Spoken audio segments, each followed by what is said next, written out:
से बीजेपी विधायक नंदकिशोर गुर्जर की फटे कुर्ते की अदावत का नतीजा यह रहा कि सरकार ने पुलिस कमिश्नर अजय कुमार मिश्रा को हटाते हुए उन्हें आईजी रेंज प्रयागराज बनाया गया। कमिश्नर अजय मिश्रा का ट्रांसफर होने के बाद लोनी से बीजेपी विधायक नंदकिशोर गुर्जर के घर ढोल बजाते हुए सैकड़ों की संख्या में समर्थक पहुंचे। पुलिस कमिश्नर के ट्रांसफर के बाद अब समर्थकों ने अपने विधायक से फटा कुर्ता न पहनने की मांग की। दरअसल अब गाजियाबाद पुलिस कमिश्नर और भाजपा विधायक के बीच हुई तानातनी का मामला भी ट्रांसफर को लेकर राजनीतिक गलियारों में कौतूहल का विषय बना हुआ है। कहा जा रहा है कि बीजेपी विधायक से पंगा लेना पुलिस कमिश्नर को भारी पड़ गया। वहीं लोनी विधायक नंदकिशोर गुर्जर ने इस पर बड़ा बयान दिया, सुनिए।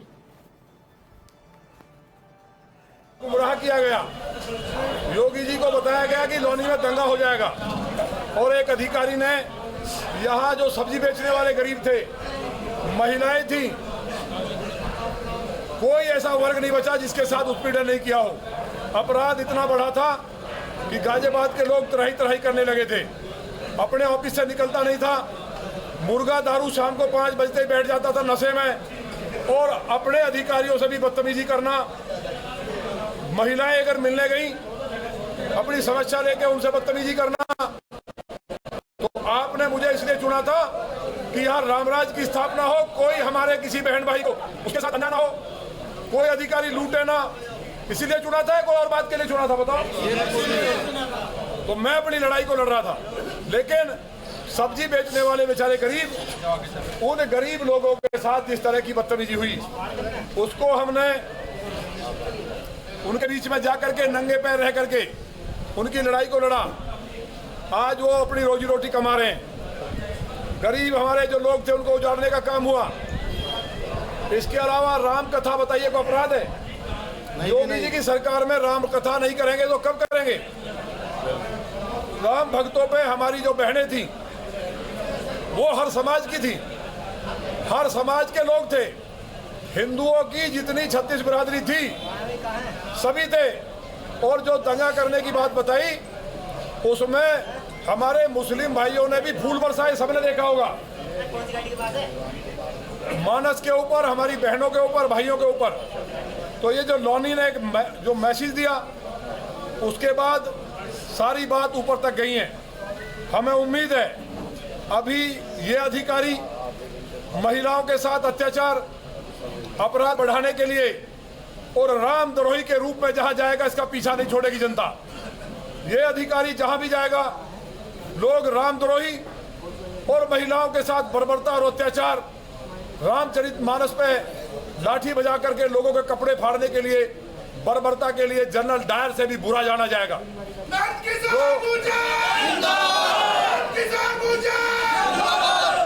लोकतंत्र में चुनी हुई सरकार है।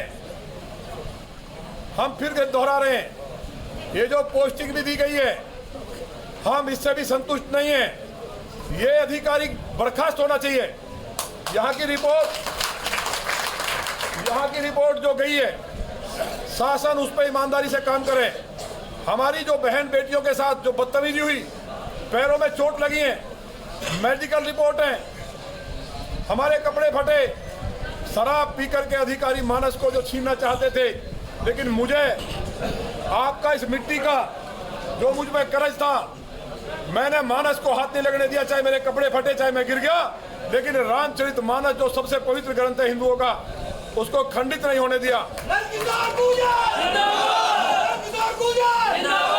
मैंने कहा था चाहे मेरे प्राण चले जाएं, लेकिन मानस खंडित नहीं होगी, क्योंकि वो एक एक सनातनी की, हिंदुस्तान में रहने वाले, चाहे बौद्ध है, सिख है, ईसाई है या मुस्लिम है, वो सबके सब राम को मानते हैं, क्योंकि राम इस्लाम से लाखों साल पहले से थे। इसलिए उन लोगों ने फूल बरसाए कि राम में हमारी भी पूर्वज थे, हमारी भी आस्था है। एक एक सनातनी का अपमान हुआ। इसमें देर लगी क्योंकि आप जानते हैं अधिकारियों का तंत्र कितना खतरनाक है। लेकिन जो कार्रवाई हुई है वो कार्रवाई में उसको हटाया गया। अब जैसे समाज कहेगा, कपड़े पहनने के लिए मैंने प्रण किया था, अन्न नहीं खाऊंगा, गुरुजी के कहने से लिक्विड ले रहा था, अन्न नहीं ग्रहण करूंगा, नंगे पैर रहूंगा, उन्हीं कपड़ों में रहूंगा, प्रतिदिन धो करके पहनते थे उनको। और जब तक नहीं हट जाएगा जमीन पे सोऊंगा। लेकिन भगवान श्री राम ने, माँ जानकी ने, आप सबके द्वारा ये बात लखनऊ तक गई। हालांकि इसमें देरी हुई है। मुझे उम्मीद है ये और भी जो साजिश करने वाले लोग थे इसमें सबकी जांच माननीय मुख्यमंत्री जी करेंगे और ये अधिकारी गिरफ्तार होकर के जेल में होने चाहिए, तब सरकार का इंसाफ होगा।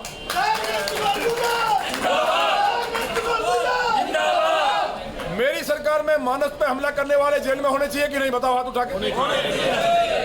ऐसे नहीं आवाज, ऐसे हल्की आवाज आ रही है।